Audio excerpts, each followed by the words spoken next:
noches, bienvenidos al programa. Yo soy Jaime Bailey, hoy es martes 14 de noviembre, estamos saliendo en directo, son las 10:30 de la noche aquí en Miami.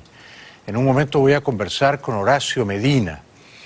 Horacio Medina fue gerente de PDVSA y conoce como pocos las complejidades, no solo de PDVSA, pero de la economía venezolana. Venezuela está quebrada, no puede cumplir sus pagos de deuda, no puede honrar su deuda y la sombra del default planea sobre ella. De esto vamos a hablar con Horacio Medina en un momentito. Bueno, vamos a repasar hoy la actualidad a la espera del gran partido de mañana entre Perú y Nueva Zelanda. Si Nueva Zelanda gana en penales como pronosticó la brujita Aura Sanchinelli, yo no sé si vengo el jueves. No me busquen el jueves. No, claro que vengo, pero habría que traer entonces a la brujita, Erwin, Bueno, Trump ha terminado su gira asiática. Estuvo en Tokio, en Beijing, en Seúl, por supuesto, en Hanoi, en Manila, casi 2 semanas. Y dice que los frutos de su trabajo se conocerán más adelante. El presidente estadounidense Donald Trump terminó el martes su gira asiática. Luego de 12 días de viaje por Japón, Corea del Sur, China, Vietnam y Filipinas, el mandatario aseguró que su periplo fue muy exitoso. Creo que los frutos de nuestro trabajo serán increíbles, tanto en la seguridad de nuestra nación como en la seguridad del mundo y en el comercio. Realmente va a sumar mucho. Trump dijo también, antes de volver a casa, que él se ha puesto duro, no solo con los chinos, sino en general con todas esas economías, muchas de ellas bollantes, prósperas, y les ha dicho que a partir de ahora el comercio bilateral tiene que ser justo y recíproco. Tremendously successful trip. Tremendous amounts of work was done on trade, not only on the deals, and we have at least $300 billion worth of deals, but that will be, I think, way triple that number in a fairly short period of time. But I think much more importantly, we've explained that the United States is open for trade, but we want reciprocal trade. We want fair trade for the United States. Because with past administrations, as I said in China, and I've said very loud and very clear, the United States has been taken advantage of. They're very giving, and they don't get in return. So we want fair trade, we want reciprocal trade.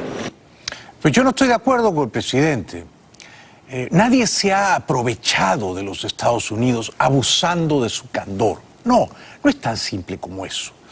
O sea, si un iPhone, el iPhone que usted usa, querido televidente, se fabrica en China y no en Ohio, es porque sale más barato. Porque la mano de obra es más barata en China que en Ohio. Y a usted le conviene que se haga en China porque va a pagar $700. Si se hace en Ohio le va a costar 1.200. ¿Me explico? De modo que en un mundo globalizado de libre comercio, lo que es justo lo determina el consumidor. Lo determina el consumidor. Lo que es recíproco, bueno, pero es que no se puede obrar con ese criterio de reciprocidad. Si Estados Unidos le compra mucho más a China de lo que le vende, es porque al consumidor americano le interesa comprar bienes manufacturados en China, porque son más baratos. Entonces nos conviene a nosotros. Ese argumento de que no, si hay un déficit de la balanza comercial es que nos están haciendo trampa, es erróneo, es erróneo. Los productos se tienen que hacer donde quiera que se hagan mejores y a un costo menor, porque eso favorece a la larga al consumidor.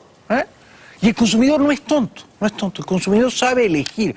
Lo que no le conviene al consumidor es que el gobierno decida por él y que el gobierno le diga, no, como el comercio va a ser recíproco con China, entonces el iPhone no se hará más en China, porque los chinos son tramposos. Y nos burlan en nuestra buena fe. Así que se va a hacer acá. Y como se va a hacer acá y somos patriotas, vamos a comprar solo lo que se hace acá, aunque cueste el doble. Pues yo no quiero ser así de patriota, ¿verdad? Ni usted tampoco. Usted y yo queremos comprar cosas de buena calidad al más bajo precio posible. Si se hacen en China, genial. Pero Trump parece que eso no lo entiende. Bueno, el gran tema de hoy es que los buitres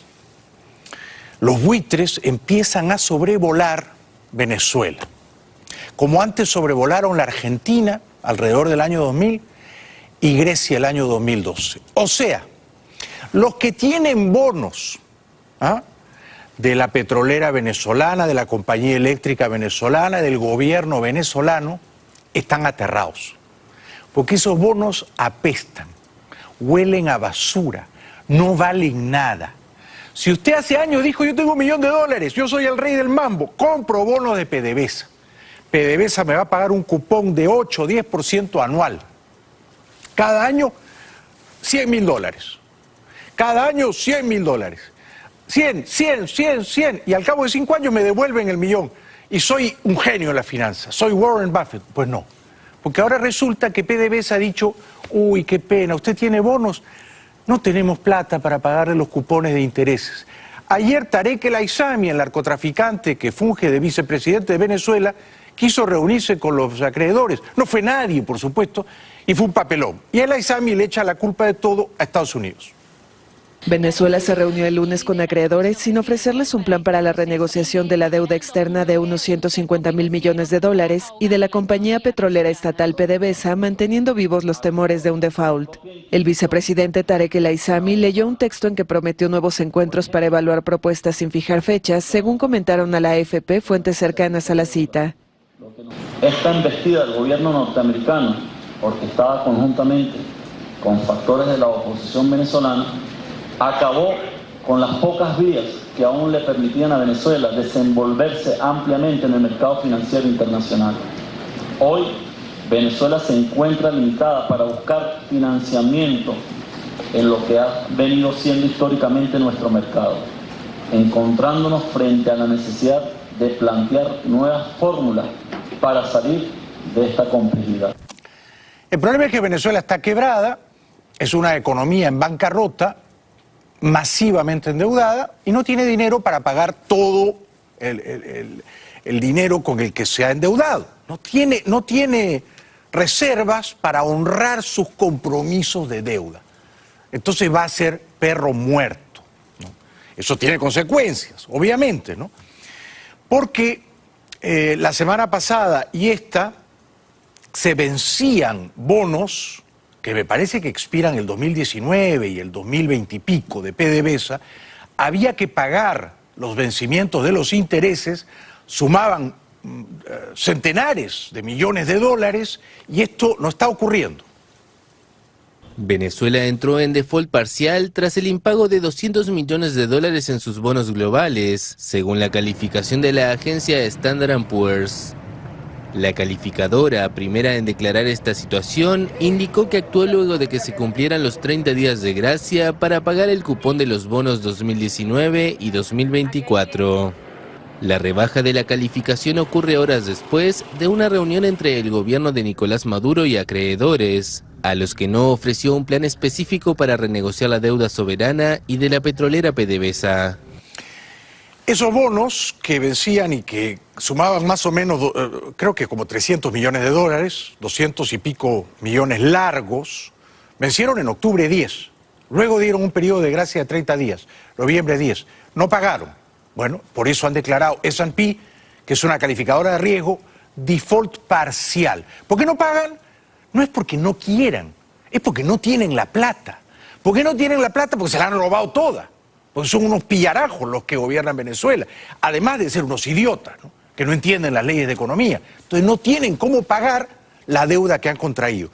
Si usted pide un préstamo de $1 millón al banco, se compra una casa y no paga un mes, ni 2, ni 3 lo que le tiene que pagar al banco, ¿qué ocurre? El banco le quita la casa. Ahora, ¿qué va a ocurrir con los tenedores de bonos de Venezuela? PDVSA, la Corporación Eléctrica, el gobierno. ¿Qué le quitan? Le van a quitar los activos de PDVSA, comenzando por Citgo, la refinería que hay en Estados Unidos, y los campos de petróleo en todo el mundo. Eso viene, ¿no? Las acciones legales para protegerse del daño provocado por el incumplimiento de pagos de Venezuela. Jorge Rodríguez le echa la culpa de todo a un cerco imperialista. Esto, por supuesto, es pura cháchara, ¿no? superado esa complejidad porque ayer se inició el refinanciamiento de la deuda externa de Venezuela. De manera coordinada, de manera clara y de manera amplia estamos venciendo el cerco que intentó la administración Trump, el señor Julio Borges y otros representantes de la derecha en Venezuela. Es que no hay ningún cerco, no hay ningún cerco. La enorme mayoría, casi 80%, y Horacio Medina nos lo va a confirmar en un momento, de los tenedores de bonos de Venezuela son gente que está aquí en Estados Unidos, son inversionistas. Solo Goldman Sachs, Fidelity y otra casa de inversión tienen como 3.500 millones de dólares en bonos. Es mucha plata, son 3.5 billones de dólares en bonos. O sea, no hay cerco, es que gente que acá ha comprado bonos de Venezuela porque el rendimiento era altísimo, el interés era exorbitante y había la confianza de que PDVSA iba a cumplir. No les importaba un comino el tema de los derechos humanos, les importaba tres cuernos que en Venezuela hubiera una dictadura, que mataran a los jóvenes en las calles. Ellos pensaban en su rentabilidad, en su retorno. Vamos a comprar bonos de PDVSA. Luego que Maduro sea un genocida, me da igual porque me va a pagar 10% al año. Esa es la gente que se va a mojar. ¿Merece mojarse? Yo digo que sí, merece mojarse. Porque le han comprado papeles, títulos de deuda a Venezuela para ganar dinero de un modo desalmado.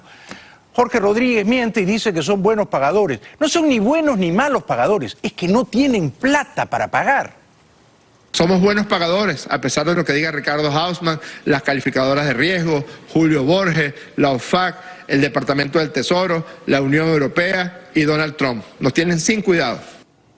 Ya los fondos buitres, Paul Singer y otros, que son por supuesto fríos, están empezando a ofrecer 20 centavos de dólar por cada dólar en papeles de deuda venezolana. Usted compró 1 millón, no le pagan, se asusta, ¿qué hago? Viene el fondo buitre, por eso se llaman fondo buitre, pues son aves de carroña, ¿no? Te dicen, te damos 150, 180 mil, 200 mil dólares. Y usted sale y pierde. Perdió el 80% de la inversión. El fondo buitre se queda con los papeles y luego va a litigar con el Estado venezolano y le van a quitar todo. ¿Ah? Porque ya los rusos le están quitando todo a PDVSA. Esto nos lo va a contar también Horacio Medina. Bueno, vamos un ratito a la publicidad y luego vamos a seguir evaluando el estado crítico, apocalíptico de la economía venezolana. Esto puede, en el mediano plazo, provocar la caída de la dictadura, porque simplemente se van a quedar sin dinero. Vamos a ver si los rusos y los chinos quieren seguir prestando. Yo creo que ya no van a seguir prestando. Bienvenidos de vuelta, estamos saliendo en directo, es martes 14 de noviembre, no parece noviembre en el clima, ¿no, señora? Pues parece agosto, hace un calor insólito en Miami. En un momentito voy a conversar con el gran Horacio Medina. Pocos invitados de este programa saben explicar con tanta lucidez y claridad la compleja crisis económica venezolana, la cesación de pagos parcial, y lo peor está por venir, como Horacio Medina, no se lo pierdan. Bueno, ha aparecido en televisión el elefantiásico dictador Maduro vomitando incendios contra Juan Manuel Santos, a quien espetó, tráguese usted su cocaína, señor Santos. Bueno, la cocaína no se traga, creo que se aspira o se inhala, ¿no? Hemos tenido un sabotaje terrible durante estos años. Este año con las sanciones del gobierno de los Estados Unidos, bueno, la cosa se ha puesto ruda, pero no nos van a parar, solamente para que sepan. Por ejemplo, unas medicinas que traíamos de Colombia, el gobierno de Juan Manuel Santos prohibió que se vendieran esas medicinas a Venezuela. Bueno, está bien, no las compraremos en Colombia, Santos. Trágate tus medicinas, las estamos comprando en la India y van a llegar muy pronto a Venezuela. Trágate tus medicinas y tu droga y tu cocaína. Bueno, es una vulgaridad y es una idiotez lo que grita el dictador, ¿no? Una idiotez completa, porque asociar Colombia con cocaína, la verdad que es una cosa muy baja, ¿no? Muy baja. Y los que se tragan la cocaína no son los del gobierno de Santos, son los generalotes venezolanos. Esos son los que se tragan la cocaína. La cocaína de Colombia llega a Venezuela y de ahí la despachan al mundo. El principal cartel de cocaína actual en actividad es el cartel de los soles. Y Maduro no lo ignora, y los sobrinitos de Maduro tampoco lo ignoraban. Porque bien que hacían negociados con cocaína. O sea, que con qué descaro dice estas cosas Maduro, ¿no? Y luego justifica la patética ausencia de medicamentos, remedios en Venezuela, diciendo que se los llevan a Colombia, las mafias. Como vienen diciendo, ¿no? Se las llevan para Colombia y las venden en Bogotá, en Cali, en Medellín. Se las llevan para Puerto Rico. Las medicinas venezolanas se las están llevando de hace tiempo. Mafias, mafias, mafias. Combate duro. El 800 Salud tiene que ser, compañero, por el amor de Dios, tiene que ser el eje de un nuevo sistema. Debe ser atendido de manera permanente y toda la producción de medicamentos del país debe ir directamente al 800 Salud, sin retardo, sin demora. Confiemos en el 800 Salud para que ustedes vean cómo vamos a resolver el tema de la guerra, del acaparamiento y la desaparición de los medicamentos del mercado regular. Este pobre hombre que habla y grita de un modo estentorio pero que no piensa, miente. En Venezuela no hay medicinas por dos razones. Primero, producir las medicinas internamente, que es una cosa que hacen los laboratorios, no es negocio. Deja de ser negocio cuando te fijan un precio absurdo que te obliga a perder. Entonces tú ya no produces medicinas. Nadie produce a pérdida. Si yo voy a hacer aspirinas y la aspirina me cuesta a mí producirla $10 el frasco, por decir, ¿no? Por decir. Y el gobierno me obliga a venderlo en 4, yo dejo de producir aspirinas. Y entonces la otra opción es que el gobierno importe aspirinas. Pero para eso hay que tener dólares, ¿o no? Para importar medicinas de la India hay que tener dólares. Porque a los de la India no les puedes pagar en bolívares. No les puedes decir te pago en bolos. No, hay que tener dólares. Si no tienes dólares, no produces la aspirina localmente, no la puedes importar. Por eso es que en Venezuela la gente se muere. Y esta no es una metáfora altisonante. Univisión fue a un hospital venezolano en provincias y los que atienden allí, los médicos, bueno, las imágenes que van a ver, les advierto, son terribles, pueden herir su sensibilidad. Y solo en ese hospital, en lo que va de este año, habían muerto 41 niños famélicos, desnutridos, que se mueren literalmente de hambre. Esa es una obscenidad, eso es un escándalo. En cualquier parte del mundo. No hay una idea política, un régimen ideológico, una doctrina que justifique que los niños se mueran de hambre en los hospitales. Y eso ocurre en Venezuela. Entonces, ¿de qué revolución estamos hablando? Si 18 años después los niños se mueren. Hay una madre que ve morir allí a sus niños de hambre. Eso es una cosa increíble, ¿no? Increíble. La Unión Europea... ya no es solamente Trump, ¿no?, quien decreta sanciones contra Venezuela. La Unión Europea, los 28 cancilleres de la Unión Europea. La Unión Europea es una cosa que es pesada, ¿no? No son 4 tontos reunidos. Han decretado unas sanciones duras contra Venezuela y pronto viene una lista negra parecida a las sanciones de acá del Departamento del Tesoro.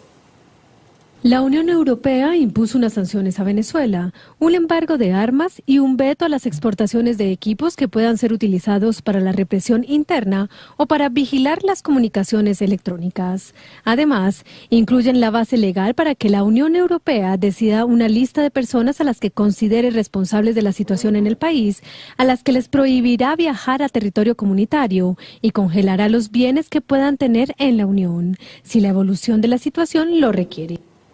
Muchos de los grandes ladrones venezolanos han escondido su dinero en Andorra, en Luxemburgo, en Malta, bueno, no digamos ya en Rusia y en China, ¿no? Pero es muy importante que la Unión Europea deje de mirar con ciertas contemplaciones a Maduro, ¿no?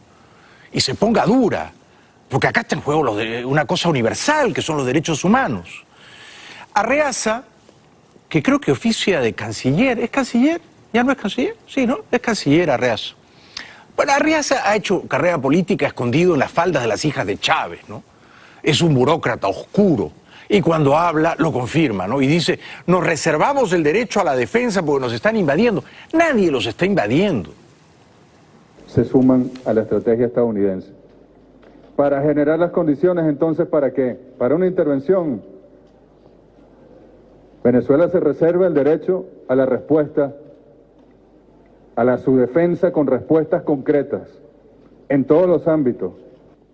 Caramba, le hubiesen aplicado esa restricción a un gobierno miembro de la Unión Europea que hace unos días utilizó los equipos antimotines para evitar que un pueblo acudiese a las urnas, que salía corriendo con las urnas electorales en la mano. ¿Cómo son, no? Es decir, ellos que han reprimido salvajemente una narcodictadura genocida, han matado a 150 y tantas personas este año, se permiten darle lecciones a Mariano Rajoy. Oiga usted, señor Arreaza, en España, el Tribunal Constitucional, en España hay una justicia independiente, para comenzar. Y los jueces del Tribunal Constitucional dijeron, ese referéndum del 1 de octubre es ilegal. Y por lo tanto el señor Rajoy mandó a la Guardia Civil. Pero no mataron a nadie, no aporrearon a nadie. Así que vamos a poner las cosas en su contexto, ¿no? Estaban resguardando el Estado de Derecho y nadie perdió la vida. Bueno, es increíble, ¿no? En Venezuela es el mundo al revés, realmente. Y por supuesto, esta señora, que es una suerte de murciélago humano, Delcy la Fea, que es francamente inmirable, ¿no? Inmirable. Es desde todo punto de vista indefendible. Esta señora dice que hay un ilegal bloqueo sobre los Estados Unidos, sobre Venezuela. Lo que ellos no entienden es que en estos tiempos la fortaleza de un país no se mide por su ejército. La fortaleza de un país se mide por los bienes que produce, y por los bienes que le vende al mundo, ¿verdad? ¿Por qué Chile, por ejemplo, es la economía más próspera de América del Sur? Porque Chile vende uvas, vende salmón, vende vinos, es una economía competitiva globalmente. ¿Qué le vende Venezuela al mundo? Petróleo ya no le queda. Bueno, acá han tenido suficientes derrotas y tendrán aún muchas más. Ya lo habíamos avisado, entre la elección del 30 de julio y la elección de gobernadores, el 15 de octubre, fueron sancionados funcionarios, fueron sancionados presidentes de poderes públicos en Venezuela, se estableció un ilegal bloqueo financiero, económico y comercial por parte del gobierno del presidente Donald Trump contra Venezuela, y la respuesta de nuestro pueblo fue: te vamos a derrotar, y los derrotamos en cada evento electoral, como va a ocurrir con total seguridad el próximo 10 de diciembre, donde libraremos nuevamente la batalla de Santa Inés. Para terminar, porque viene Horacio Medina, ex gerente de PDVSA, un hombre que sabe mucho de Venezuela. Aún en medio de las peores adversidades, siempre hay gente que preserva el humor, incluso en Venezuela. La verdura dura, esta vez está dura, la verdura dura, esta vez está dura. ¡Ey! Llegaron los que apretamos, chupamos, mamamos, pelamos, rapamos, mordemos, comemos, tragamos y después la cagamos. ¡Ey! La verdura. Dios bendiga el buen humor de esta señora. Regresamos después de la pausa con Horacio. Regresa esta noche al programa y le estoy profundamente agradecido. Horacio Medina, venezolano en el exilio, ex gerente de PDVSA. Horacio, buenas noches. Gracias. Buenas noches, Jaime. Un privilegio estar aquí de nuevo. El privilegio es todo mío. Tú sabes de esto como nadie. A ver, vamos por partes. ¿Por qué S&P ha declarado default parcial hoy martes a Venezuela? ¿Qué es lo que Venezuela ha dejado de pagar? Venezuela dejó de pagar los intereses. Estos intereses que eran de los bonos de la República del 19 y del 24, y un bono de PDVSA del 2027, los intereses de esos bonos deberían haber sido pagados en octubre, 10 de octubre. ¿Cuánto sumaban esos intereses? 281 millones. Casi 200 300. los bonos de la República y 81 el de PDVSA. Esos 281 millones tenían 30 días de, digamos, de gracia, periodo de gracia. Para que Venezuela pagara. Correcto, y no fueron pagados. Entonces, eso es lo que ocasiona la cesación de pagos o el default parcial. ¿Quién tiene esos bonos? ¿Quién posee esos títulos? Mira, hay tenedores de Argentina, de Chile, de Uruguay, pero el 75% y quizás un poco más son tenedores de bonos de los Estados Unidos. Estamos hablando de grandes Goldman Sachs, que son representantes de muchos fondos mutuales. Estamos hablando de JP Morgan, de Bloomberg, o sea, todas estas agencias y una muy particular que es manejada por venezolanos, que es Torino Capital. Sí, Torino. Entonces, estos son quizás los mayores dolientes. Y obviamente, y tú lo mencionabas, la reunión que fue citada el lunes, estaban citados 414 bonitos. Y no llegaron, fueron? Menos de 100 fueron. Fue un fracaso. Y duró 20 minutos la reunión. 20 minutos. Pero 20 minutos dura la reunión, primero, porque el que la está conduciendo es alguien que está vetado por los Estados Unidos, por la OFAC, que está en la lista. Tarek El Aissami. Es una broma que él... Venga, él es el que va a conducir. Ningún norteamericano va a hacer ninguna negociación ni va a intercambiar palabras. Segundo, no hubo ni siquiera una propuesta, y ten la plena y absoluta seguridad de que si tú te vas a sentar a refinanciar o a reestructurar, tú quieres saber qué te van a ofrecer, cuándo te lo van a pagar. En el mundo del dinero, tú lo sabes, yo lo sé, lo sabe la audiencia, los discursos políticos no valen. No valen. Si no te pagan lo que te deben, tú vas a tomar acciones legales, represalias. ¿Qué van a hacer los tenedores de bonos del Estado venezolano, de PDVSA, la Corporación Eléctrica, ahora que no les pagan? Bueno, ¿Cuáles son las acciones predecibles? Tú dijiste algo importante, ¿no? Ellos están ahorita también temblorosos porque podrían perder grandes cantidades de dinero. Muchos millones. Su primer interés es tratar de buscar una negociación. Ese es el primer interés. Pero una negociación tiene que ser en términos de que tienes que ofrecerme algún tipo de garantía que me vas a pagar. Entonces no podemos decir, bueno, sí, vamos a financiarlo, no te preocupes, págame dentro de 3 años, pero no tienes ninguna forma de demostrarlo. La única forma que Venezuela puede demostrarlo es presentando un plan serio de crecimiento en la capacidad de producción y producción de crudo de Venezuela. Reducción en las importaciones de gasolina, aumento del precio de la gasolina, cambiando la matriz energética nacional. ¿Puede hacer? No, por supuesto que no. Eso solamente se podría hacer, Jaime, y yo soy impertinentemente concluyente en esto. Solo va a ocurrir cuando cambie el modelo político en Venezuela. Sí, o sea, cuando caiga la dictadura. Efectivamente, cuando se caiga, cuando la tumbemos, porque no hay otra alternativa, no existe. Entonces, vamos a continuar en esto. ¿Qué está sucediendo? Que también hay muchos vivos, entre ellos algunos de los que mencionamos, que hoy cayeron los bonos, hicieron una caída profunda, más o menos un 8%, y están entonces, ¿quién? Comprando, los que hay gente vendiendo porque está asustada, están comprando los buitres. Ahí entran los buitres. Exacto. Y eso lo vimos en Argentina, el mejor ejemplo fue Argentina. Y lo primero que tuvo que hacer Macri, antes de seguir pidiendo deuda, fue pagarles a los fondos buitres. Efectivamente. Ahora, ¿qué hace el fondo buitre? Vamos a decir que tú tienes $1 millón en bonos vencidos de Venezuela y no te están pagando los cupones de intereses. Y yo soy el fondo buitre. Yo te digo, Horacio, te compro el $1 millón. ¿Cuánto te ofrece el buitre, más o menos? Bueno, quizás el 20% es un buen número.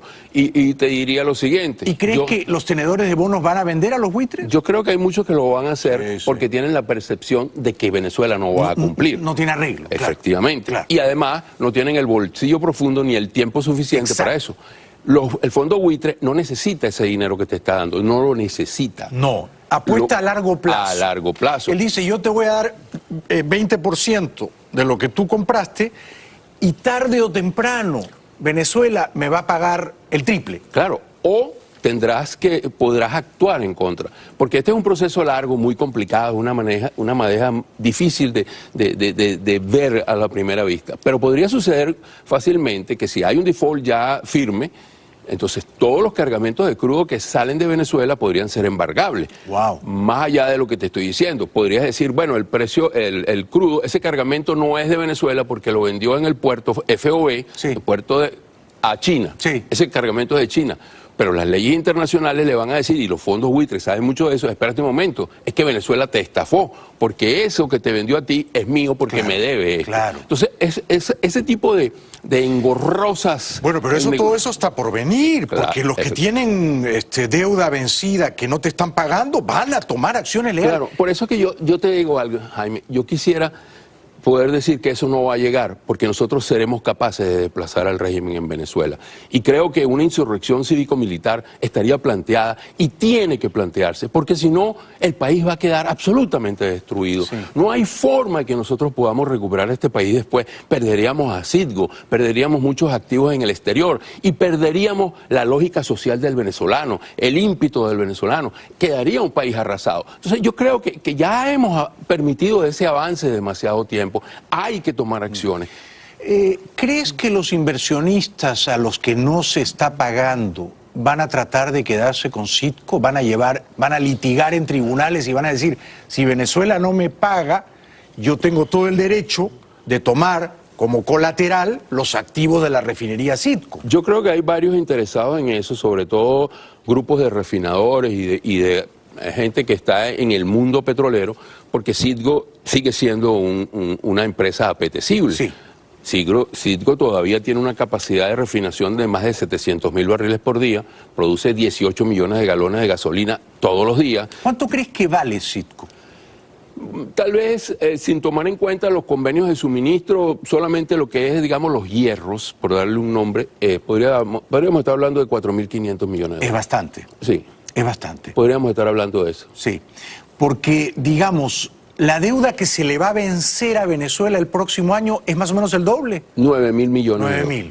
Sí, y hay una cuenta que la gente tiene que sacar, que seguramente los inversionistas van a sacar. Mira, siendo muy generoso, porque esto, vamos a aprovechar antes que se me olvide esto.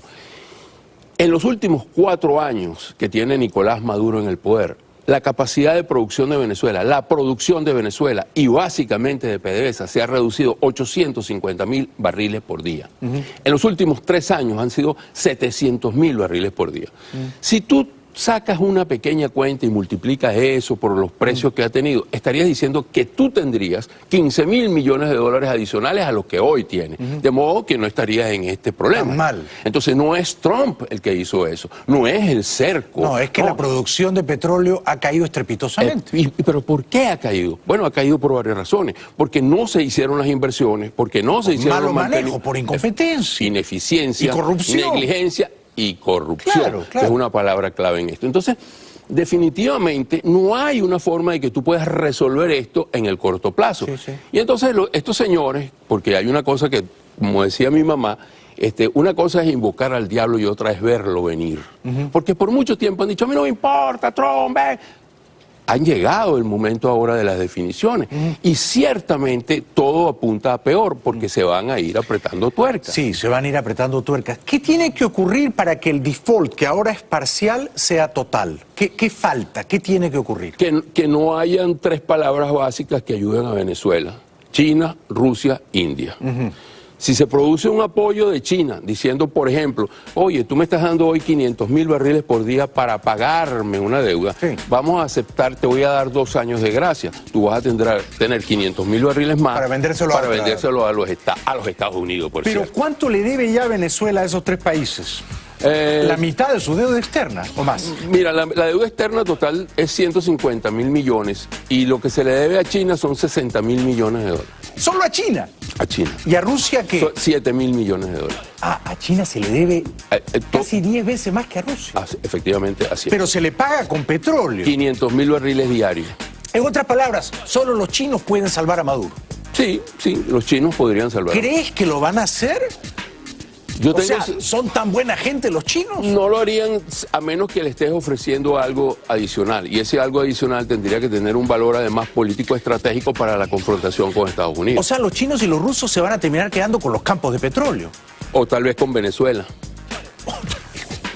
Regresamos con Horacio Medina, no nos dejes solos, ya volvemos. De vuelta, estamos saliendo en directo. Ha venido Horacio Medina, exgerente de PDVSA. Horacio, ¿tú tienes amigos que han comprado bonos de PDVSA o del Estado venezolano en los últimos, digamos, 8 o 10 años?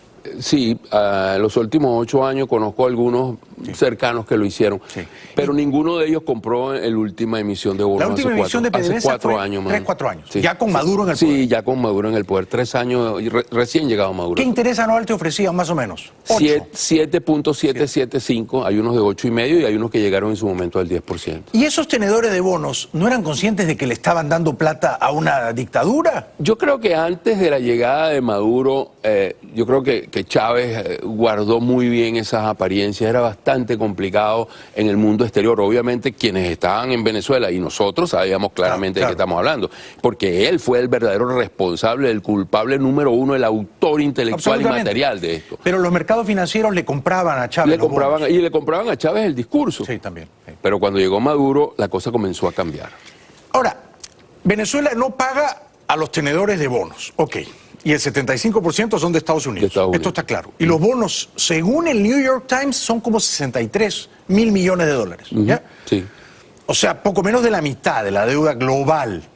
Tú has dicho que la deuda con China son otros 60.000 millones. 60.000 millones. Y Rusia no sé si 7 o por ahí, 7.000 millones. ¿Venezuela a Rusia y a China sí les cumple, sí les paga puntualmente o también están en default con ellos? Claro, fíjate, con Rusia acaban de refinanciar y el refinanciamiento con Rusia es bajaron la cantidad de barriles que le entregan, bajaron unos barriles, bajaron 50.000 barriles menos de lo que se le entrega cada día y ese es el refinanciamiento. A China se le entregan 500.000 barriles diarios de crudo y full oil. ¿Cuál es la forma que China podría aceptar? Que ya lo refinanció hace 2 años. Es decirle, bueno, mira, te voy a dar un año de gracia. Esa es la única salvación. Es decir, tienes 500.000 barriles adicionales que puedes ofrecerle a los tenedores que vendiéndolo a $55 el barril, pues podrías ofrecer... Generan una renta. Claro, generan una renta que podrías ofrecer para el pago del año que viene. Que otra vez, los ingresos netos de PDVSA el año que viene no van a superar los 7.500 millones de dólares. Y solamente los compromisos son 9.000 millones. Solamente. Entonces, y no hemos comprado ¿Y nada. las reservas son 10.000 millones? No, 9.000 es la teoría, pero yo creo que en la práctica el flujo de caja operacional de dinero contante no pasa de 1.200, 1.300 millones. O sea, el país está quebrado, PDVSA está quebrada. Lo que está quebrado es PDVSA. PDVSA está quebrado. Efectivamente, es así. Es que la cuenta que tú sacas es porque PDVSA sí tiene muchas reservas, pero las reservas están en el subsuelo. Claro, ¿y quién Eso la es saca? riqueza, pero no es dinero. ¿Cómo la sacas? ¿Con qué dinero la sacas? Efectivamente, ahí es donde está el punto. No hay dinero importante. para sacarla. No, y no hay tampoco capacidad, porque es una cuestión de ineficiencia. Un pozo de la faja cuesta $4 millones perforarlo. A este régimen le cuesta 8 millones. ¿Pero por qué? Porque hay corrupción, porque hay ineficiencia, hay negligencia. Y todo cuesta el doble porque se lo roban. Entonces, tú puedes revertir eso, sí, cambia el modelo político. Tiene que cambiar el régimen, tiene que caer la dictadura. Tiene que caer la dictadura. Porque, digamos, tú has dicho está quebrada. Cuando una persona o cuando una empresa debe más de lo que produce, está quebrado, claro, ¿no? Es que siempre hablaron de PDVSA como la gallina de los huevos de oro, pero estos se comieron los huevos, la gallina y no han dejado nada. La han desplumado. Absolutamente, igual como están saqueando el arco minero en el estado Bolívar y en el estado Amazonas. Un verdadero desastre ecológico además. Ahora bien, en nuestra última conversación yo te planteé este tema. Estados Unidos le vende gasolina a Venezuela. Trump bien podría decir, se acabó, no más gasolina a Venezuela. De alguna manera está ocurriendo porque las trabas con las negociaciones le ha complicado seriamente esas compras. ¿Eso es bueno? Yo creo que sí. Muy positivo. Absolutamente. Muy positivo. Absolutamente. Pero el golpe letal, la estocada final, sería que Trump dijera a las refinerías de acá, no se compra más petróleo a Venezuela. No exportamos petróleo venezolano. Si yo tengo bien los números, Venezuela recibe entre 32 y 33 millones de dólares diarios. Sí, son 600.000 barriles lo que hoy en día, son 650.000 barriles lo que hoy en día viene de Venezuela a los Estados Unidos. ¿Por 50 dólares el barril? Sí, más o menos eso. Bueno, son 33 millones de dólares que acá Estados Unidos le está dando a Maduro. Claro, y es la verdad, inclusive Macri, yo recuerdo que hace un par de días lo planteó. ¿Qué piensas yo tú de en eso? este caso, a diferencia de lo que conversé contigo, y soy bien honesto, yo creo que ahorita yo estaría mucho más proclive a que eso ocurra, porque es necesario producir definitivamente el rompimiento, la debacle absoluta. Porque la otra cosa es que nos vamos a quedar sin país. Sí. Hay que crear el clima propicio para la insurrección que tú has pedido. En este momento, si yo hago bien los números, los únicos dólares frescos que le entran a Maduro vienen de Estados Unidos. Bueno, y una porción pequeña de China, de India, porque hay un convenio con India donde se le venden 350.000.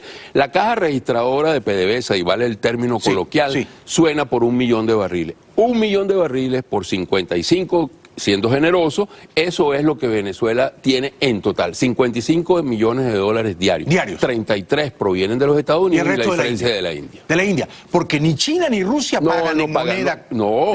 Porque ya lo pagaron, ya lo dieron. Por supuesto, claro. Se lo desgastaron en la corrupción. Esa deuda ya se la robaron. Ya se la robaron. Ya la dilapidaron. Pero el costo de producción de esos barriles se paga cada día. Exacto. ¿Entiendes? Con lo cual, llegamos, digamos, es un callejón sin salida, ¿no? Es una situación bien complicada, Jaime, y yo creo que hay que verla con sumo cuidado. Obviamente, desde el punto de vista financiero, de las negociaciones, los tenedores de bonos, los intereses, ellos van a buscar algún camino.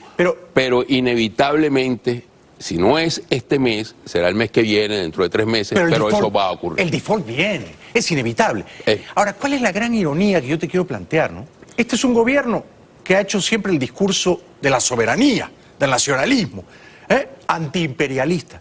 Lo que puede terminar ocurriendo es que los que se van a quedar con los campos de petróleo son los chinos y los rusos. Y te dije más, con el país. La invasión, no estamos hablando de una invasión extranjera. Claro. Ya eso ocurrió. Claro. Venezuela está invadida por Cuba, por China, por Rusia, El por imperio Siria. ruso y el imperio chino se van a Hace quedar con la rato. riqueza petrolera. Yo creo que así puede ser. Y con la riqueza minera también. Ya los rusos tienen la mitad de Citgo.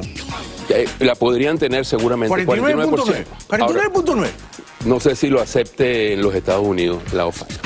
Horacio, vuelve pronto, por favor. Cuando quiera. No perdamos el optimismo, ¿no es cierto? No, de ninguna manera. El optimismo está basado nunca en la lógica, sino en lo que uno siente, en la confianza. En el espíritu. En el espíritu. Un aplauso para el gran Horacio Medina. Gracias.